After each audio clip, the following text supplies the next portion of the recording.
Number 10. Prodigy. I feel like a lot of people maybe forgot about Prodigy, as he's been MIA for some time in the comics and was depowered during the events of M-Day. But with the magic of Krakoa and Dawn of X, he was able to return to us, being resurrected and also regaining his powers. 1. Prodigy happens to be a super genius, but this is also because he's a telepath with the ability to basically mimic anyone's skill set and share their knowledge while nearby. This has also been shown in the past to extend to fighting precognition, where he can basically use his abilities to read a person and predict their next move of attack in a battle, which is pretty sweet. He often also builds his own advanced tech, and even when depowered is known to possess a great level of intellect, making him a challenging adversary whether or not he has his mutant abilities. Even as a depowered mutant, you might not want to mess with him. Number 9. Lady Mastermind. Lady Mastermind, aka Reagan Wingard, recently popped back up in the giant-sized Nightcrawler comics and was welcomed into the mutant nation of Krakoa. Some, however, may not know or appreciate her mutant history and background. Just who is Lady Mastermind? Well, she's the daughter of Jason Wingard, aka the original villain known as Mastermind. Her powers take after her father's, allowing her to create realistic illusions projected into her target's minds. While she also has an even lesser known suspected half-sister, Reagan's powers are often depicted as being the more powerful between the two, with it even being said that her abilities are even more stronger than her father's. Additionally, she is also fairly skilled in hand-to-hand combat, a skill set her father actually very much lacked. He was hilarious in a fight. He's like a rag doll. Sorry Mastermind. Number 8.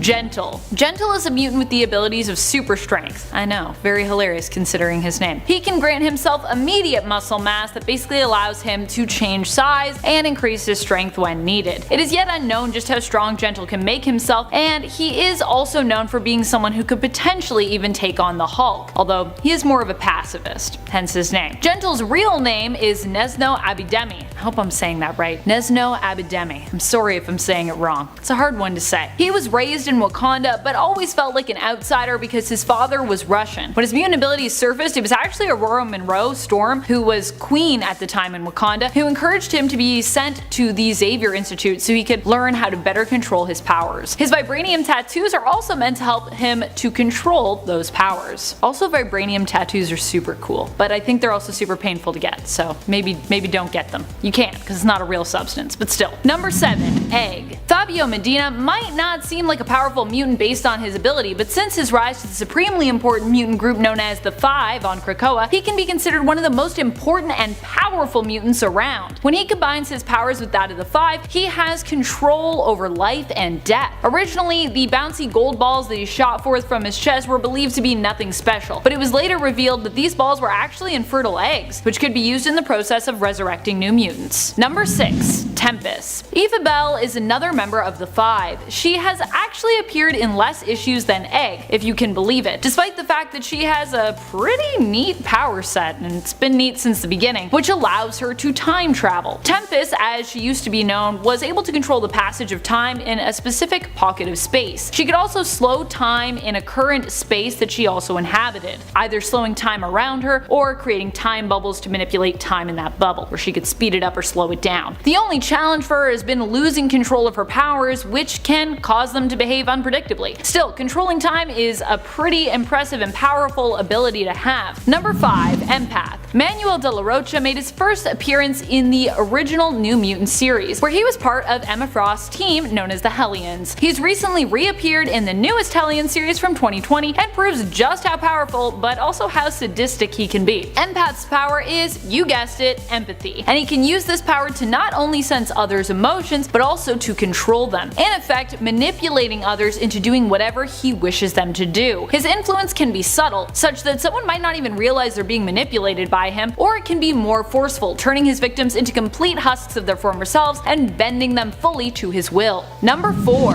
Vulcan. Vulcan is one of the most powerful mutants around, being an Omega level mutant, skilled in energy manipulation and absorption. Yet he is somehow the lesser known of all the Summers despite his insane power levels. He has also demonstrated the ability to absorb his opponent's powers as well and use them for himself on the rare occasion. Vulcan is the youngest Summers brother, also known as Gabe Summers, and we only learned of his existence in 2006 when he first appeared in the comic X-Men Deadly Genesis issue number 1, and and yet he is considered the most powerful of these three. Number 3. Orphan Maker and Nanny. Orphan Maker still remains a relatively mysterious character, though is also one who still proves to be a force to be reckoned with in combat. Orphan Maker is also known as Peter and was part of a plot of Mr. Sinister's originally. However, when Mr. Sinister decided that Peter could not be controlled, he decided to eliminate him. Nanny, an insane cyborg, however, saved him, believing it was her responsibility to look after orphan mutant children and protect them. Although I will say she's got a weird way of going about it. While insane, Nanny was also once a scientist and remains quite intelligent. She actually outfitted Orphan Maker with weapons and a powerful suit to help her in her task. While it's still unclear as to what Orphan Maker's true mutant powers are, and while he seems to still have the mind of a child, probably due to Nanny's manipulation, his suit and weapons make him a formidable foe in combat, and he often uses pixie dust in battle to help Nanny influence and control the minds of their opponents, as she herself is a telepath, but a weak one, so she needs a little bit of help. Needs a little bit of pixie dust. Even during a fight with Cyclops, Scott's optic blasts were unable to harm Orphan Maker while he was in his armor, with Scott's blast simply reflecting off the armor, causing more harm than help, really. Number 2. Trinary. Considering the modern age we live in, Trinary is a pretty powerful mutant. Her abilities allow her to control all tech that is within her line of sight. She has used these powers to move massive sums of money digitally and to manipulate and control Sentinel tech. Currently on Krakoa, Trinary is one of the few technopathic mutants trusted with the important project known as Sleeping Giant, wherein mutants monitor for upcoming advancement in Sentinel technology, such as Nimrods or the creation of a mother mold, so that they can ideally put a stop to its development. Project Sleeping Giant were instrumental in helping the X-Men to destroy a mother mold that Orchis was creating before it went online. Number 1. Bailey Hoskins. Now you might think I'm joking here if you happen to know the obscure Bailey Hoskins, but I'm really not. Bailey appeared in his own miniseries titled X-Men, Worst X-Man Ever. He was known for being the worst X-Man ever because his ability only allowed him to do one thing: explode. But he didn't have any regeneration powers, so he basically was a mutant who could never use his powers, otherwise he'd kill himself. It's kind of a one-hit wonder. So how is that powerful? Well, it's also implied in the series that when he does choose to sacrifice himself and blow up the villain of the story, that he makes it possible for Earth 616 to come into existence. So without him, we wouldn't have the main Marvel continuity that we know and love today, potentially. If saving the entire continuity from becoming a dystopian future isn't powerful, then I don't know what is. Number 10. Karma. Karma is a mutant with very specific powers, so it should surprise no one that she is part of the New Mutants team. I actually love the New Mutants for this reason. A lot of their members tend to be forgotten and yet are super powerful when their abilities are properly utilized. Xian Koiman possesses limited telepathic abilities, but can have a strong sense of sort of psychic projection. Karma can emit a wave of energy that disables her target's consciousness, allowing her to take over control of their body, experiencing what they experience as though she were actually in their body, sensing what they taste, hear, smell, see, and feel. Those she controls will awaken unaware, afterwards experiencing this possession as if they had just been in a dream and basically had been sleepwalking. She can also do this on a mass scale, possessing multiple people, though she must overcome many challenges in order to fluidly control multiple people at once. Number 9. Hijack. Hijack is David Bond, a technopath mutant who can use his abilities to telepathically control any vehicle. He has used his powers to control massive sentinels and even control an entire helicarrier. The rule seems to be if you can steer it, fly it, or drive it, Hijack can control it. Although it has been implied that the vehicle in question likely needs to have some kind of mechanical makeup, so sailboats are probably not something Bond could manipulate, unless you had a sailboat that also had an engine, which I think is a thing now. I don't think all sailboats are just sails. Still, in a world where we are surrounded by tech and tons of engine-powered vehicles, David Bond's abilities are pretty powerful. Alas, he has only appeared in less than 50 issues of comics. Someone tell me, where is David Bond now? Where is he on Krakoa? Is he there? I want to see him. Number 8. Summoner. Summoner is a new mutant whose name also signifies the type of mutant that they are. They are the child of Apocalypse's first horseman of war. Arakko, the landmass itself, was drawn to Krakoa and Krakoa to it. The two fused together to increase the size of the land overall, although Arakko is not yet considered safe and is basically known as kind of the monster territory part of Krakoa. I mean, technically it still isn't Krakoa, but they're attached now, so they are each other. Summoner's abilities allow them to summon the dark beasts of Arakko. We don't know too much about them yet because they've only been in a few issues, but what we do know is that they can withstand the blast of one of Cable's thermal grenades, his last one in fact, without taking virtually any damage. So overall, they seem like they're going to be pretty crazy and powerful. X of Swords, I'm assuming we're going to see more about them. Number 7. Dust. Dust is Sora Khadir. She was enslaved as a child but freed by the X-Men. Originally, she did not want to reveal herself to the mutants and hid herself by turning into scattered sand. When Jean Grey sensed her presence and encouraged Sora to reveal and introduce herself, she did so by referring to herself as Turab, which is Arabic for dust. She can turn herself into dust and manipulate her body to move at high speeds, causing her to become a deadly sandstorm to her enemies. As sand particles, she can also enter the bodies of other people, causing internal damage. Dust is also resistant to magic and telepathic manipulation or detection while in her sand form. Dust is another person that I feel like we never see enough of in the comics. Someone bring back Dust. Number 6. Layla Miller. Layla's abilities, skills, and powers tend to be pretty specific, which means that she might not inherently seem powerful to readers. Layla has been shown to be able to reanimate beings, heal wounds, and appears to be immune to reality warping. She also has a lot of knowledge about her own future life and the events surrounding it, as she spent time in the future and then returned and uploaded all she had learned into her younger self when she returned to that Layla's present, which I guess was technically her past. Her vast knowledge often comes in handy and is what helped the mutants to figure out who was really after the baby mutant Messiah during the events of Messiah Complex. Her own knowledge has also technically helped her in gaining the knowledge that she is needed to have in order to gain it, if that makes any sense. Timey-wimey stuff. Number 5. Maxime and Manon. Maxime and Manon are twin siblings born to mutant parents. Their powers as such manifested when they were younger than most. They haven't been in a ton of comics, most about probably 11 issues, but they have been shown to be pretty deadly and powerful even as children, both in Extermination and recently in the newest run of New Mutants. Maxime can influence others' emotions while Manon can alter someone's memories, or recall their memories past. When combined, their powers actually allow them to manipulate the minds of others to the point that they can easily control them, shaping their victims into whatever they like them to be and making them do whatever they want. In issues 3 and 4 of New Mutants, both Maxime and Manon were captured along with Armor, Blob, Angel Salvador, Beak, and the couple's children, but managed to escape. Manon and Maxime helped to free the rest of the group by distracting their captives, manipulating one of them into killing the other.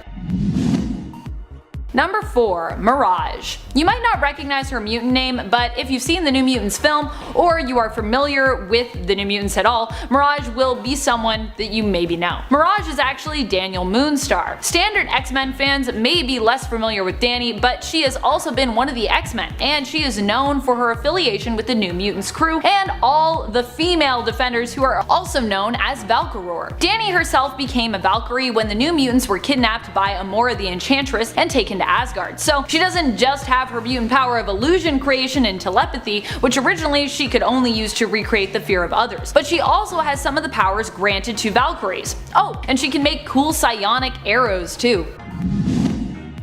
Number 3. Strong Guy. Strong Guy has similar powers to another mutant we talked about on part 1 of this list. His abilities allow him to use kinetic energy to augment his strength, increasing it. However, he cannot hold the energy for long as it could severely harm him, distort his physical form, or even kill him. Still, even with the rule that he must expel any absorbed energy within less than 2 minutes of absorption, he is pretty powerful, using his powers to safely lift up to around 100 tons. Strong Guy's real name is Guido Carosella, and he first appeared in the original New Mutant series in issue 29.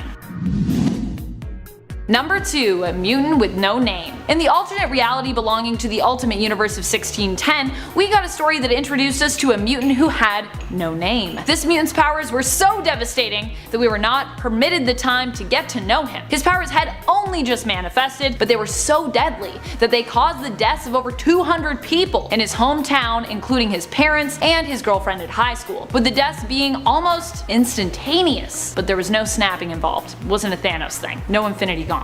His mutant power was basically to kill everything around him, radiating toxins and poisons that basically vaporize organic tissue. He was so dangerous, powerful, and deadly that Wolverine was sent to eliminate him, as the young mutant's existence posed too much of a threat to the mutant image, as well as both humans and mutants alike, just in general. Number 1. Matthew Malloy. Matthew Malloy is one of the strongest, most random mutants who now belongs to the alternate timeline of Earth 14923, because he was just too powerful to basically continue to exist. Like many of the most epic mutants, he had reality warping powers and was additionally considered Omega level in terms of his ability. Matthew's powers unfortunately were often tied to his emotions, which proved problematic and often resulted in massively destructive outbursts of energy. In the end, Tempest traveled back in time and, with help from Professor X of the past, was able to prevent Matthew's parents from ever meeting, meaning that he was never born. Number 10. Madeleine Pryor.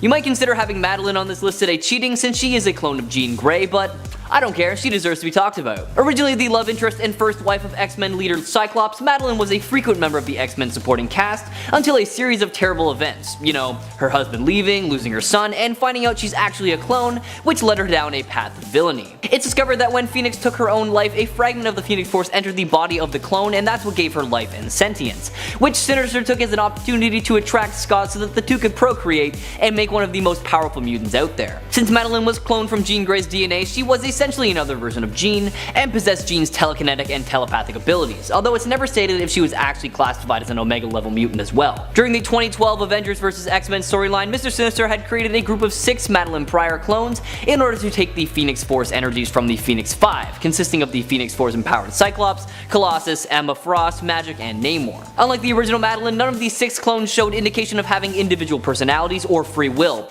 but instead appeared to follow Sinister completely. The Madeleine Pryor clones joined Sinister's other clone creations in fighting the Phoenix 5 and managed to defeat each one. They also were able to siphon some of the energy from the Phoenix Force, but they were all immediately killed by the entity itself. Check her out for yourself, starting with 1983's Uncanny X-Men number 168. Number 9. Stepford Cuckoos. Known as 3-in-1 and then later 4-in-1, 5-in-1, and 1000-in-1, the Stepford Cuckoos are the product of Weapon XIV, or Weapon 14. Meaning they are clones created from the genetic template of Emma Frost that were created for the purpose of killing every mutant on Earth. Thousands of these clones exist dormant, however only 5 were sent to infiltrate the Xavier Institute in order to hone their skills and gain intel. As mutants with powers similar to Emma Frost, the girls have shown that they are capable of telepathy, mind alteration, astral projection, and the infamous organic diamond form that give them psionic immunity, super strength, stamina, and durability. However, what sets them apart from Frost is that the Cuckoos can selectively harden parts of their bodies as needed. During the War Song storyline, an unstable fraction of the Phoenix Force sparked inside the girls, and their dormant weapon plus nanotech inside their bones was activated. This nanotech briefly reanimated Sophie and Esme, who directed their sisters back to the world to activate Sublime's plan for the destruction of the mutant race. The Phoenix and Sublime both wrestled for control of the Cuckoos until the X-Men arrived.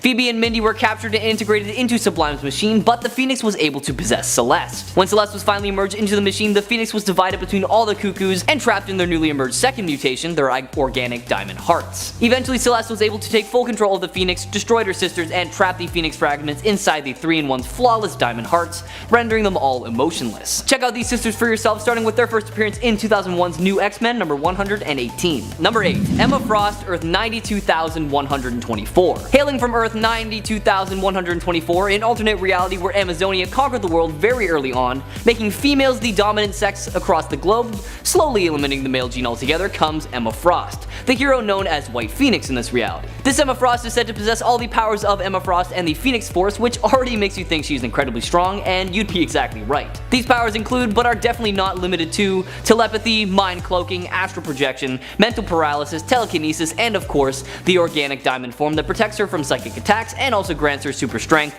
stamina, and durability. White Phoenix was a member of the Avengers who worked with President Artoom and helped capture the Y-Men leader Hercules. However, all but White Phoenix had grown disillusioned with the president and teamed up with Hercules and Gorgon in confronting her. White Phoenix stayed by the president's side but was held hostage by Wolverine, unfortunately. Give this Emma story a read for yourself in 2009's Incredible Hercules number 124 to number 125. Number 7. Quentin Choir. Also known as Kid Omega, Quentin joined the Xavier Institute after Professor X's return from averting a war with Genosha and the rebuilding of the X-Mansion. Choir is depicted as an Omega-level mutant possessing advanced cognitive and telepathic abilities, which enable him to organize and construct his thoughts at accelerated rates, overtly or covertly manipulate the minds of others, resist mind probes, and disable other forms of psychic manipulation. His level of psychic influence on others depends on the number of people he wants to affect, meaning it's stronger when he focuses on less people, of course. After he was hurt pretty badly and was kept semi-alive in Beast's lab, he was found by the Phoenix Force, and although it didn't accept him as a host, it woke him up from his coma and reconstituted his body. He eventually heads out to find the Phoenix Force, and when he does, he winds up releasing it, asking it to revive Sophie, his love. Sophie refused to come back to life, and the Force left him to wallow in his own self-pity. Fast forward a bit and we see the Phoenix Force allow Quentin to absorb some of its power, which he ends up sacrificing to save Jubilee from dying. Now, although he didn't have it for long and didn't actually have access to the full powers of the Phoenix Force, he was still capable of interstellar travel, pyrokinesis, and of course, resurrection. Check out Quentin's story for yourself, starting with 2003's New X-Men number 134. Number 6. Hope Summers. The first mutant born after the House of M and Decimation storyline. According to Cable, the baby is a messianic figure destined to save both mutant and humankind, and he ends up becoming her adopted father. However, there were some who didn't agree with his decision, as there was a timeline where she kills everyone instead of saving them. Hope is an Omega level mutant with the ability of unspecified limits to psychically manipulate and mimic the powers of other mutants. This is generally shown as a mimicry of the superhuman mutant abilities of those near her. However, she has demonstrated additional powers, like when she was born, when she unleashed a massive psionic pulse that destroyed Cerebro. During the Avengers vs. X-Men storyline, Hope is targeted by the Phoenix Force, and the X-Men want her to accept it because it could revive the dwindling mutant race. The Phoenix Force arrives, and instead of possessing Hope, it possesses and forms the Phoenix 5, and she is taken away to safety. Having learned about a previous Phoenix host who is also trained to become the Iron Fist of her era, Hope visits UT, but UT is unable to help her directly, instead instructing her to learn from Spider-Man based on a vision that he had. Although uncertain if he can teach her, Spider-Man proceeds to tell Hope of his mantra of great power requiring great responsibility, giving her more to think about in her role as the host of the Phoenix Force. He also teaches her about patience, and with these lessons, Hope fights alongside Scarlet Witch against Cyclops,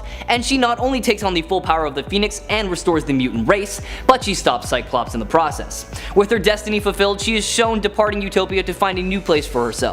Give her story a read, starting with 2008's X-Men Volume 2, number 205. Number 5. Rachel Summers. Let's hop over to Earth 811 for a second to talk about Rachel Summers, aka Prestige, aka Marvel Girl, aka Phoenix. As an alternate reality daughter of Jean Grey and Scott Summers, Rachel inherited some pretty sweet powers. Classified as an Omega level mutant, she is shown to have inherited all of her mother's psionic abilities, with a few extras shown in there for fun. She can manipulate time, and is shown incredibly strong empathetic powers that enables her to control, manipulate, and alter the feelings, sensations, and emotions of other sentient beings. Rachel spent quite a while as a brainwashed quote-unquote hound for the authorities, forced to hunt down her fellow mutants before merging with the Phoenix Force, and was then considered the one true Phoenix, as all her abilities and capabilities were maxed out, and the only limit to her power was her own will and imagination. Hopeless might still love all things Jean, but Rachel has definitely proved a more successful host, as they state that adult Jean was definitely the most powerful, but she had her ups and downs, destroying a planet, killing her friends. Rachel, I think, rode that wave just a little bit better. Check out Rachel for yourself, starting with 1981's X-Men number 141. Number 4. Professor X. Already one of the most powerful mutants out there, and definitely one of the best known Marvel characters as well. Now, if you're not familiar with Charles Xavier's abilities, let me give you a quick reminder.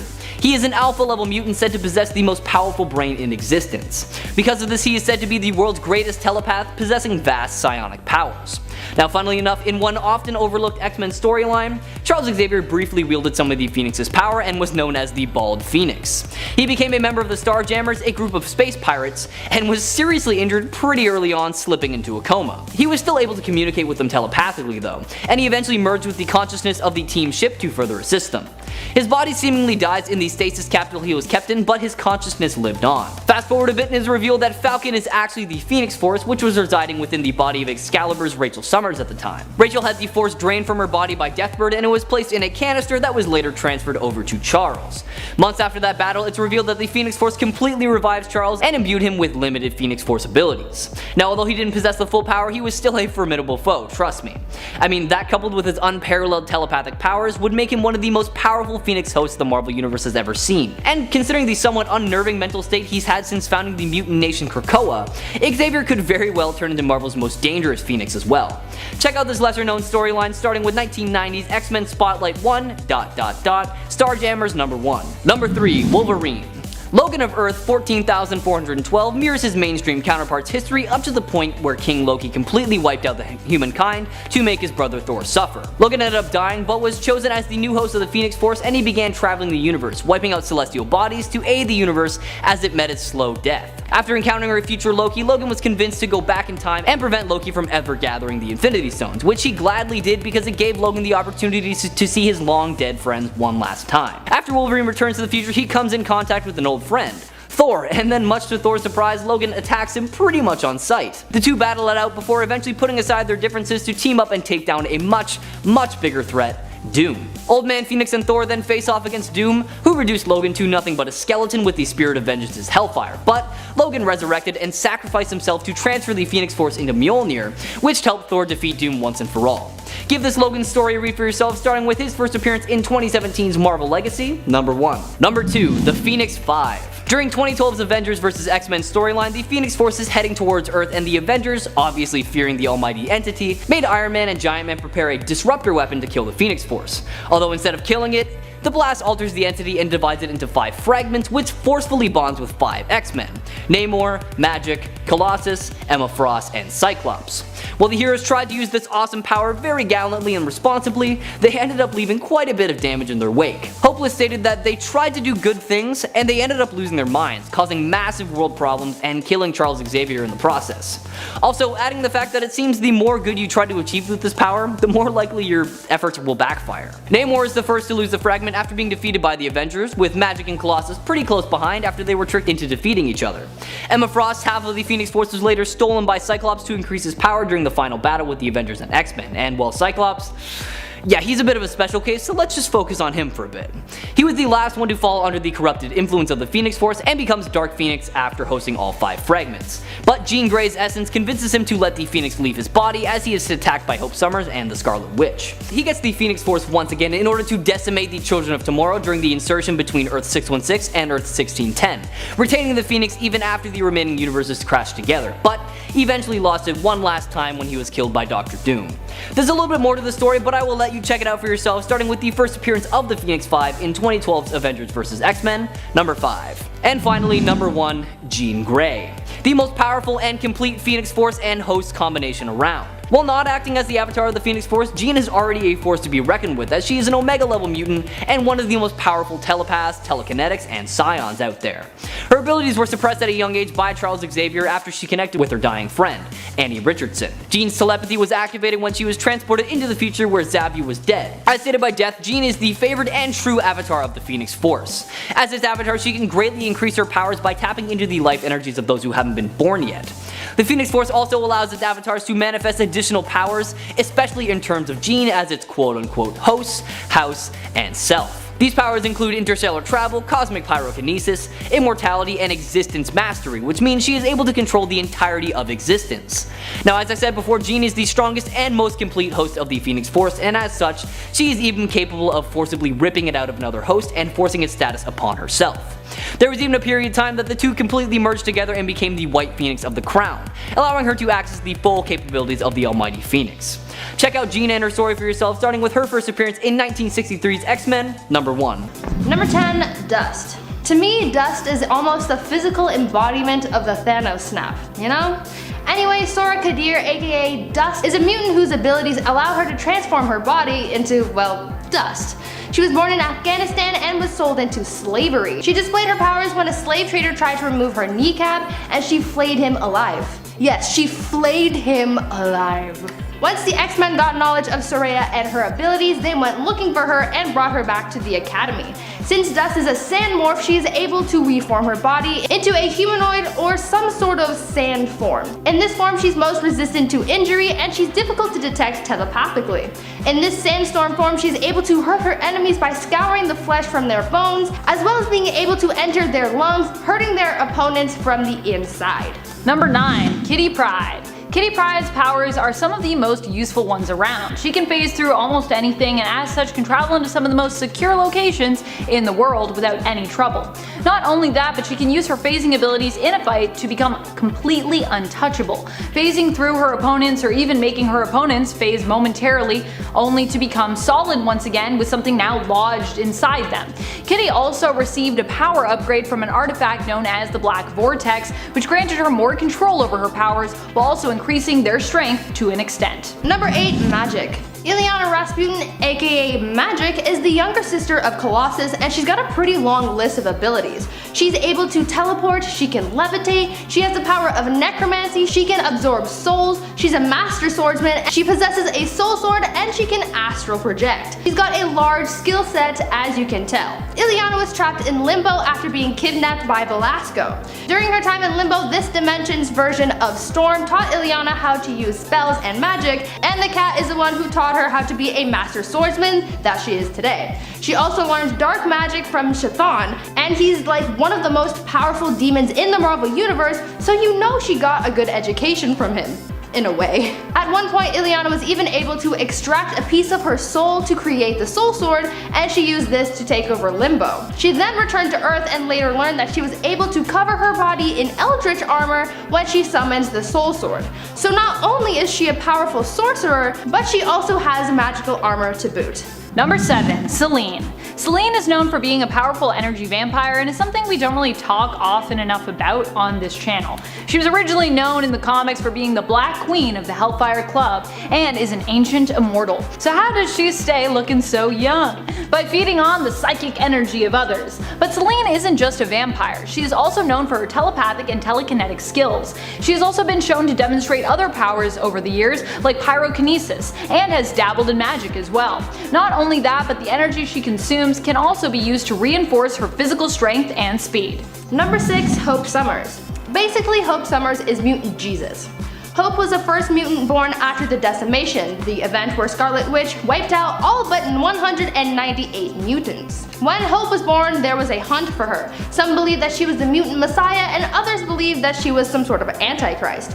It was discovered that Hope had the ability to enhance, activate, and mimic the powers of others, and these powers came in handy when she was trusted with the task of going to look for other mutants that they called lights. When finding these other mutants, Hope was able to calm them, stabilize their powers, and even awaken their abilities. On top of all this, it was also revealed that Hope was the new Phoenix, but this force was so unstable and unpredictable, Hope and Scarlet Witch joined forces, said no more Phoenix, and the Phoenix Force just dispersed around the world, giving birth to new mutants and restoring the mutant population. So not only is Hope able to influence the X genes of the lights, she was also strong enough to become the new host of the Phoenix Force, and then have the power to disperse it around the globe. She's OP.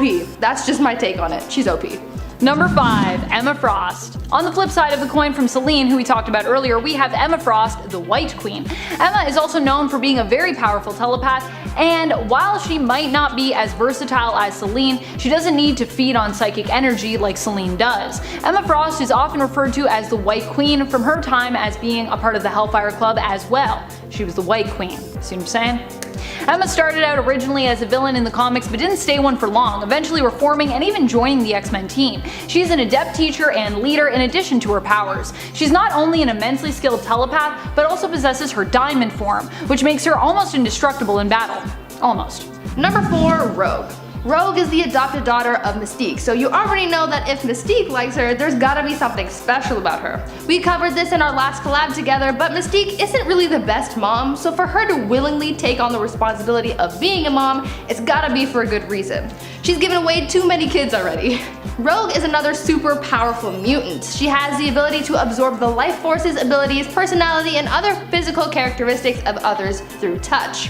She also had superhuman strength during the period of time that she had absorbed Carol Danvers' powers and personality within her. Now just think about how OP that is. Not only does Rogue have the ability to take the powers of others, but in certain scenarios she's also able to tap into the stolen abilities and use them against her opponent. This happened a lot while she had Carol Danvers still inside her, because not only was she able to tap into her abilities, but Carol was also able to take over Rogue's body in a way when Rogue was unconscious or under a lot of stress. So that's pretty powerful if you ask me.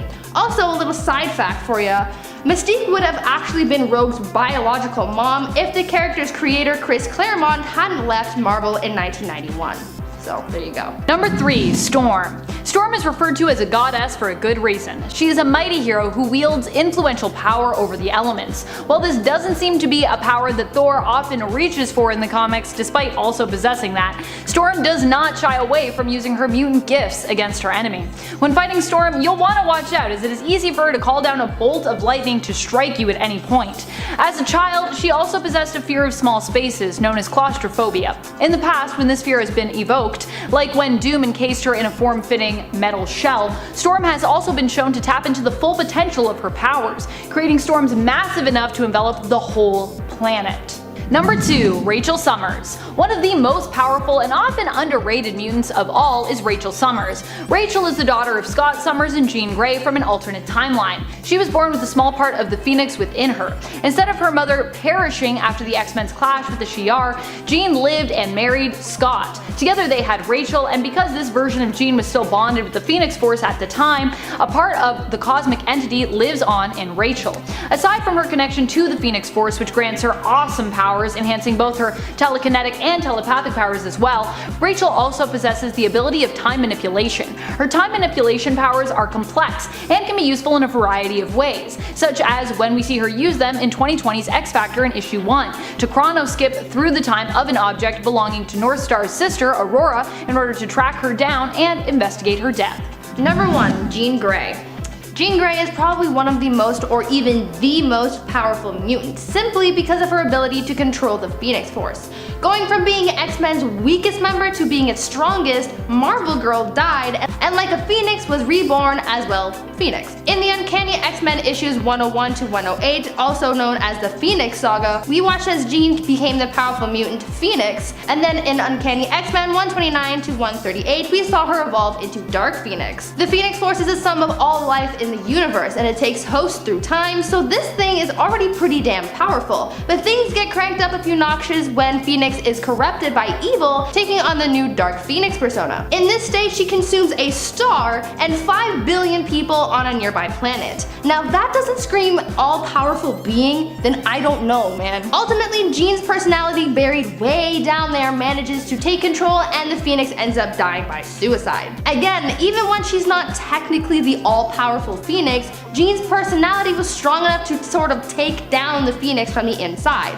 Also, after her death, she was in the white hot room. Death told Jean that because her spirit was most closely carved from the Phoenix, that she was destined to take on the Phoenix Force. Obviously, it takes a very strong person to be considered a perfect fit for the Phoenix. In a 10 long neck. According to comments I've seen on these videos along with my own, it looks like this may be my mutant counterpart. I really don't know why you people were so obsessed with my neck when I first started, both on this channel and our sister channel, but I guess I am long neck. Before the events of M-Day, William Hanover was a mutant with a slightly longer neck than normal. He was a student at Xavier's School for Gifted Youngsters and helped Cyclops oppose Zorn's rampage. You had a long neck and you were admitted to the Xavier School for Gifted Youngsters? Okay. He first appeared in New X-Men number 140 in June 2003, and there is no other information about him. His power was legit having a long neck, and that's it. Kinda sad, really. I guess Candace from Phineas and Ferb should also be on this list. And at 9, Skin. Angelo Espinosa was born in Los Angeles. His girlfriend became a gang member, which put a strain on their relationship, obviously. And one night his girlfriend and her friends picked up Angelo for a drive, which turned into a drive-by shooting. The stress of this event caused his powers to manifest. He passed out, and when he woke up, the car was on fire and his girlfriend was gone. A homeless man was trying to steal Angelo's wallet while he was unconscious, but Angelo woke up and fled from the car. As he did, the car exploded, killing the homeless man with the wallet on him. The only way they could identify the homeless man was by using that wallet, so Angelo was declared deceased. His power is one of the most absurd I've ever seen. Aside from sounding like a Wizards of Waverly Place spell, you know, Humanos by Espinosa, Espinosa had gained an extra 6 feet or so of skin that he can use to extend limbs like a restricted Mr. Fantastic. Skin was later found crucified on the grounds of the school along with other mutants, and despite Archangel's new healing ability, he wasn't able to save him. But like, come on, 6 feet of extra skin? That's dumb. And Innate Maggot. This one has to be the most confusing of the bunch. The kid known as Japheth, if I even said that right, was tortured by terrible stomach pains and required special food. He was told by doctors that his pains were caused by cancer, so in an effort to save his family money on medical treatment, he left his small African village at 12 years old to commit suicide. He ended up being found by Magneto, who helped him uncover the true nature of his pain. Two slug-like creatures that lived in the boy's guts that acted like his digestive system. After Magneto got revenge for Maggot's father's death, Maggot was horrified by his actions and didn't join Magneto's cause. Sometime later, he ended up seeking out Magneto in an attempt to get him to help Maggot master his power, his slugs. He had named them Eeny and Meeny, and they work as his digestive tract, meaning he will essentially vomit them out and let them hunt. They will find food, eat it, and then return to Maggot, giving him all the nutrients from that food after he's like swallowed them back up, since Maggot cannot eat proper food on his own. Yeah, it's weird, gross, and disgusting, but oh well. That's why it deserves to be on this list. And it's 7, Ugly John. What kind of name is this? Ugly John? What kind of rude as hell kind of rude ass name is that? I mean, sure, his only ability is having 3 faces that aren't all appealing to look at, but do you really need to put that in a name? You know what? I'm changing his name. My headcanon will forever be just John. You know what? Let's change it right now, alright? And at number 7, John. There. That's better. This guy got captured by the Wild Sentinels and was critically injured, and he was killed by Cyclops in an attempt to end his suffering. Because of the pain, or because of the faces? And at 6, Blob Herrmann. Look, trained mercenaries or villains know where to shoot or stab you. Some trained individuals know where to stab you to make it look like you're dead but not actually kill you. But it's a general rule of thumb, you know. Shoot to kill, aim to thrill, or aim for the head and right in the chest. Well, what if you had transparent skin so the villains knew exactly where to put each bullet or knife to avoid your bones? Well, there you have Blob Herrmann's power. His real name being Robert Herrmann, he probably took one of those memes that's like your stripper name is the color of your shirt and the last dessert you ate, but it was like your superhero name is the last thing you wrote on backwards plus your last name. And boom! Blog backwards Herrmann was born. Blog backwards is Glob, so. And 5 gold balls. Fabio Metana was a mutant whose powers manifested after the war between the Avengers and X-Men. After he was the victim of a robbery, his powers manifested. Powers that include the ability to produce gold balls from any part of his body. These balls can also vary in size. They emit a poink sound every time they hit a surface and seem to be able to bounce. If that's not weird enough, it was later discovered that the balls that Fabio produces are in fact unfertilized eggs. I'm assuming human eggs because, you know, he's a human, but he's also a male, so it confuses me. He currently goes by Egg after joining the Five, where he helps Kuroko revive dead mutants. I'm assuming he's using these human eggs he produces. A giant human egg flying at you, do you know how terrifying that would be? Does it still have 32 chromosomes? Would a normal-sized swimmer be able to fertilize it? So many hard-hitting questions. And at 4, Zeitgeist. Look, puking is never fun, especially not after binge drinking. But while it may feel like acid in your throat, the stomach acid doesn't really burn through any non-organic material. Well, imagine vomit that may actually end up being able to digest corn. Well, let me introduce you to Zeitgeist, the most common mutant right now because he looks like he's wearing a surgical mask and we all need to be wearing one right now. He would have nightmares about a makeout session gone wrong after he ended up spewing acid vomit on a girl's face during a drunken day at the beach. Yikes, that'll definitely be a downer on your first date. She survived, but the face burn left Axel Clooney wondering if the nightmares would stop if he remembered her name. You ain't remembering her name, buddy. While sure, he may have been the leader of the Ecstatics, this is still such a dumb power to have. When I saw the guy with acid spit in Sky High get classified as a hero, I'm like, what the f***? Why? How is acid spit a heroic ability? Sure, super strength, I get it, but acid spit? It's more of a hero support power. This also goes to show that nobody other than the public cares about damages superheroes cause. He literally started burning through the school and he's like, hero! Getting close to the end at number 3, Blob. Fred Duke's power manifested when he reached puberty. His major weaknesses were the same as most humans. Short temper, lack of foresight, lack of intelligence, and easily manipulated self-esteem. Something all humans have. He was depowered in House of M, but before this Blob's blubber was impenetrable. Even Wolverine's claws couldn't slice the dice. He's gone by the aliases of Frederick, Fatso, Tubby, Big Man, Brainless Lumox, and Horseman of Bounty. I'm not like your normal horseman. I'm a load of blubber. He's a rescue. I'm not savable. And at 2, Choir. Irene Clayton is one of the students at the Xavier Institute who assisted then acting headmistress Jean Grey fight against the invading force of Sublime's U-Men. She first appeared in New X-Men number 112 and had her final appearance in the New X-Men number 150, being depowered due to M-Day. During her 3 years as a mutant, she had not 1, not 2, but 3 extra mouths on her neck. These powers enabled her to become the superhero version of Jeff Dunham, using these mouths to talk without moving her lips, thus confusing and disorienting her enemies. Having extra mouths on your neck? Are you kidding me? Confusing your enemies by talking without moving your lips. Really? That's freaking ridiculous. Like, how?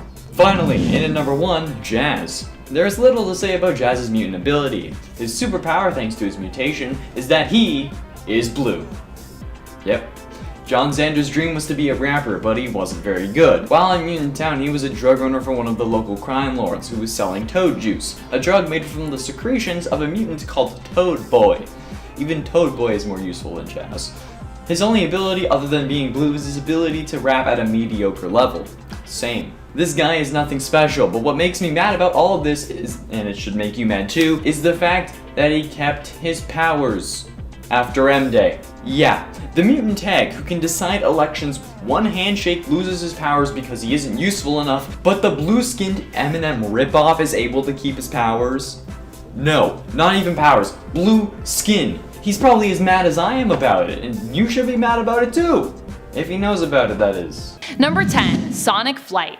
Even with Sean Cassidy's accepted superhuman vocal stamina, this ability appears to be an odd one that doesn't really make a ton of sense. Banshee can produce a sonic scream, which he can use as a form of sonar, to injure those he fights with in battle and to shield himself or others, or disorient his enemies.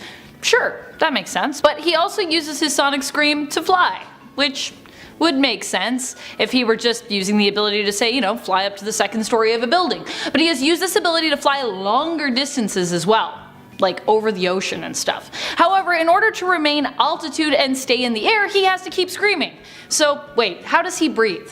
Well, we know he has enhanced vocal stamina, but this still doesn't really explain long trips. The answer is that he uses a winged gliding suit that allows him the time he needs to apparently breathe. However, without his winged gliding suit, his sonic flight powers would be pretty much useless. So yeah, kind of a weird ability. Number 9, tentacles. Tentacles.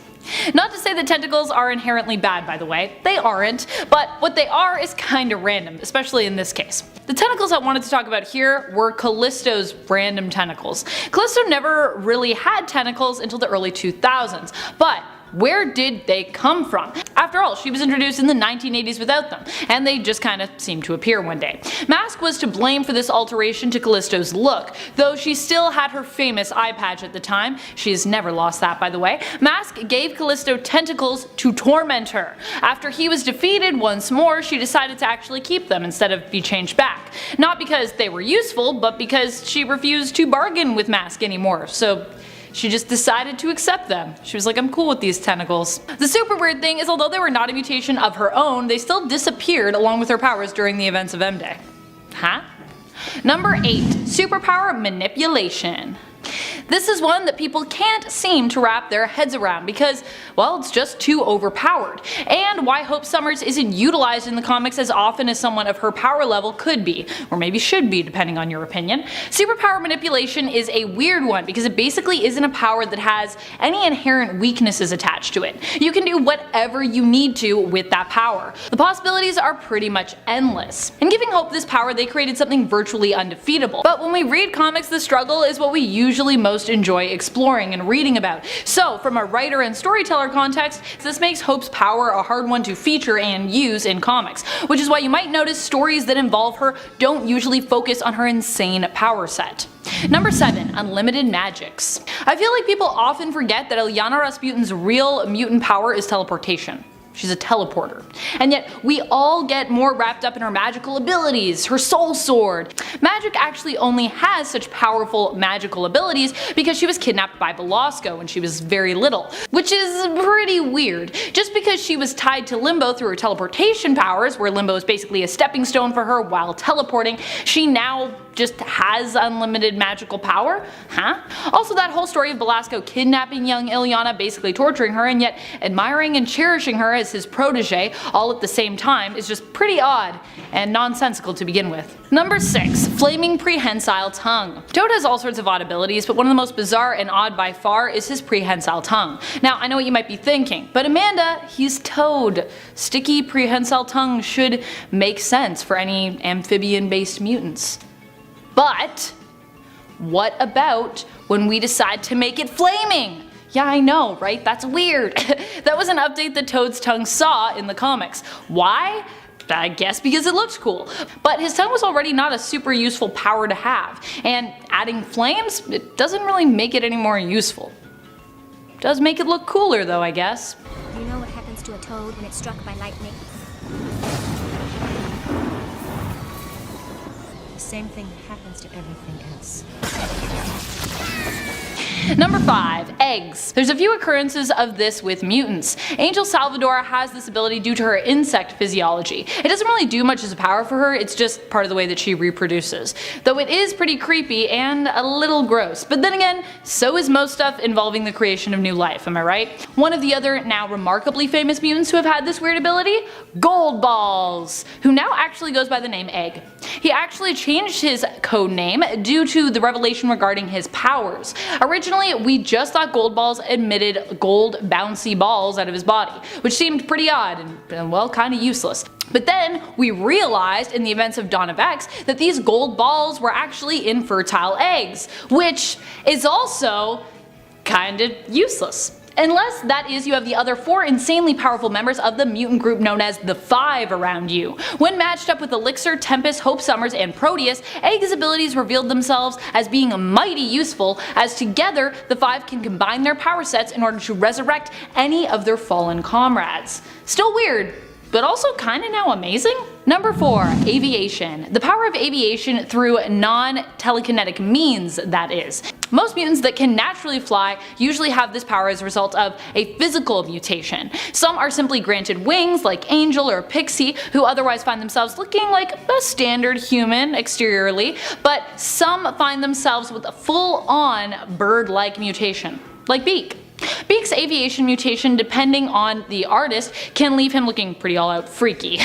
He's either drawn like a full-on bird person, or sometimes like a hybrid bird-human. His aviation mutation barely even gives him flight abilities as well. He isn't great at flying, but he can manage to do it for very short distances if he really tries. So why does he look like a bird then? It's not really useful. Number 3. Hollow Bones. Speaking of flight-related mutations, one common trait that you'll see presented as a power or a perk is hollow bones. Angel and Beak both have hollow bones.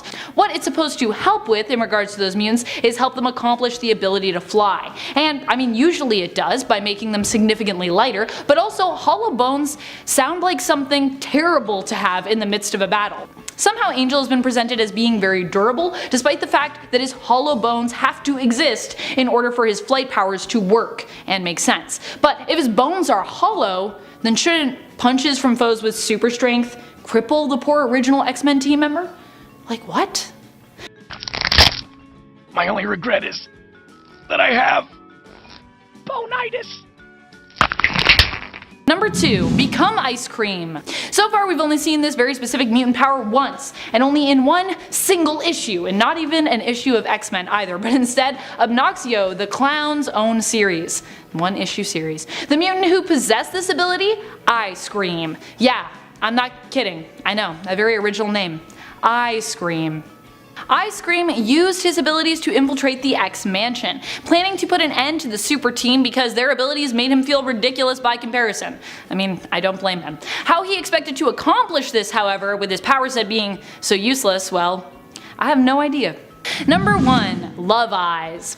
In all new Dupe, we gotta learn even more about Dupe's capabilities. Well, we don't really know what Dupe is still exactly. He has been a member of the X-Men, and hasn't been confirmed either way in regards to his mutant status, or, well, any other status for that matter. We don't know if he's an alien, or if he was made in a lab, or what's really going on with him. None of it's really fully been confirmed. What we do know is that he has a slew of insanely powerful and ridiculously cartoonish abilities. One such ability is Love Eyes, which which seems to have no real specific purpose.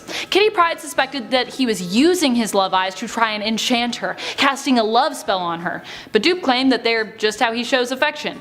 Ineffective love spell or just a weird quirk. Either way, they're pretty irrational.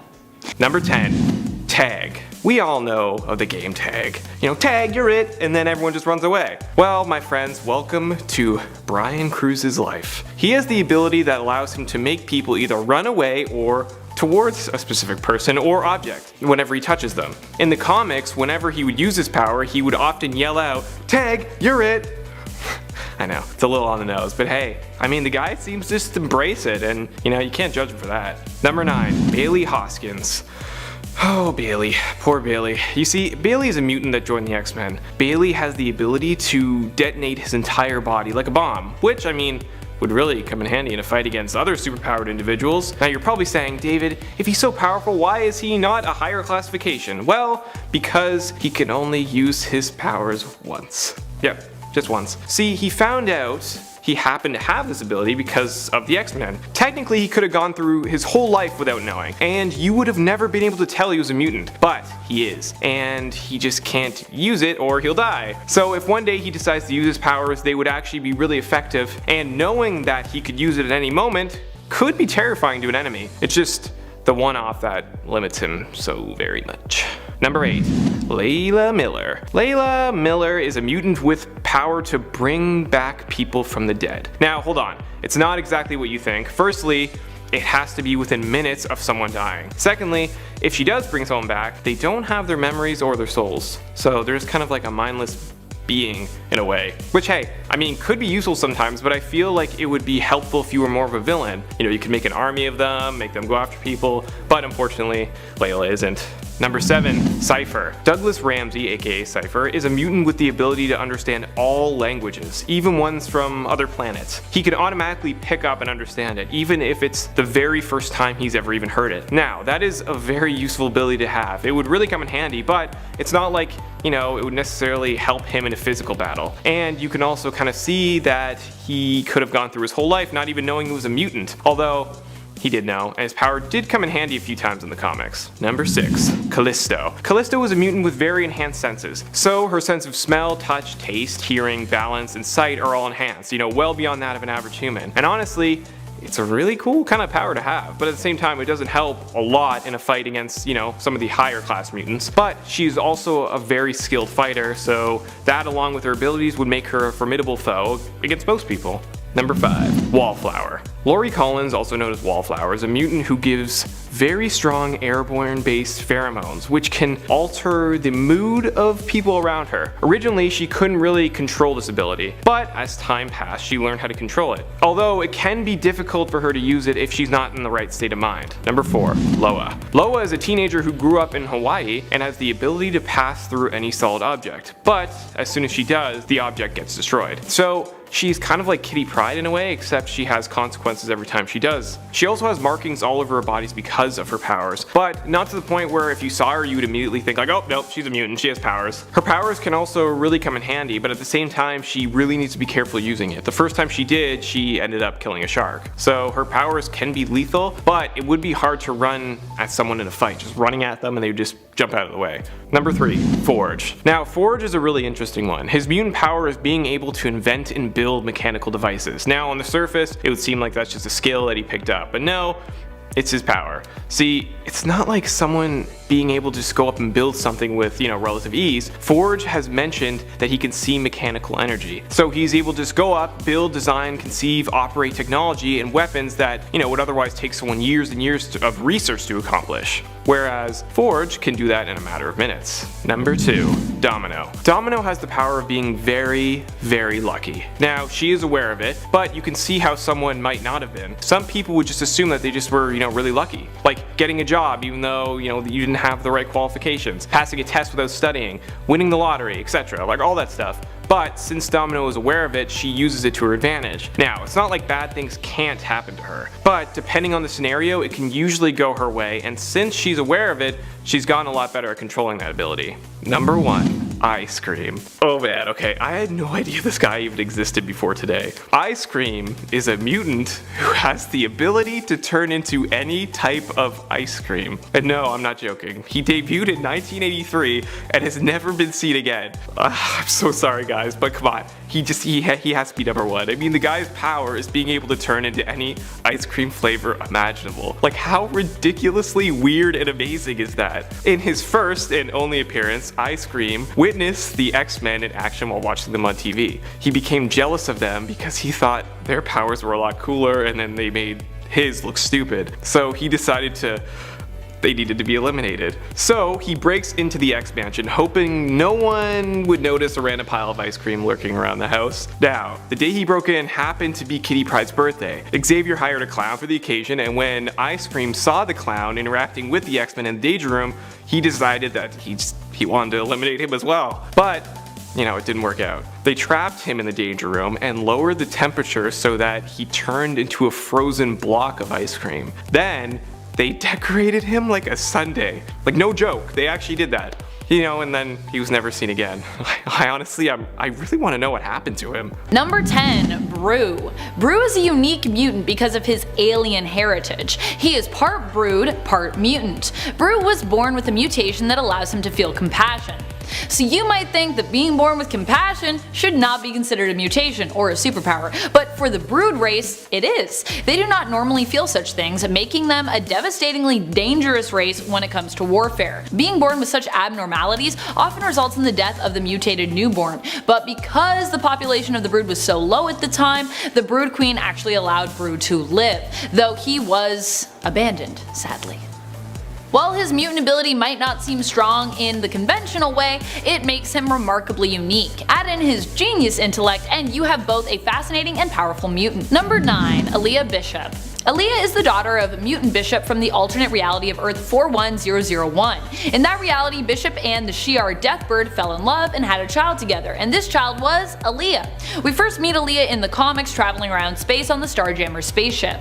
While she is mutant, we have yet to see her mutant abilities appear in the comics. However, based on what we know of generational mutant families, it can be assumed that her powers would be in the same wheelhouse as her father's and probably be similar to his, involving some kind of energy absorption or manipulation. Regardless, even without her mutant powers, she is fairly deadly, exhibiting skills in both armed and unarmed combat. Aaliyah is a skilled fighter, something she likely inherited from both of her parents. Number 8, Zakan. Zakan is part of Cadre K, a group of Skrull mutants similar to the X-Men. Skrull mutants who fight for mutant rights and equality with the same dream as Charles Xavier. In fact, they've even fought with Charles Xavier before. Zakan is therefore not just a shapeshifter, but also possesses the mutant power of telepathy and telekinesis. She can use her mutant powers to control minds, erase memories, create illusions, and in dire situations, move objects. When she touched Rogue, it was shown that her telepathic powers were so great that she inadvertently boosted Rogue's ability to absorb memories, amplifying and mutating it. Number 7, Ultra Girl. Ultra Girl is Susanna of the Kree, or Susanna Sherman on Earth. They're spelled differently, but they sound the same.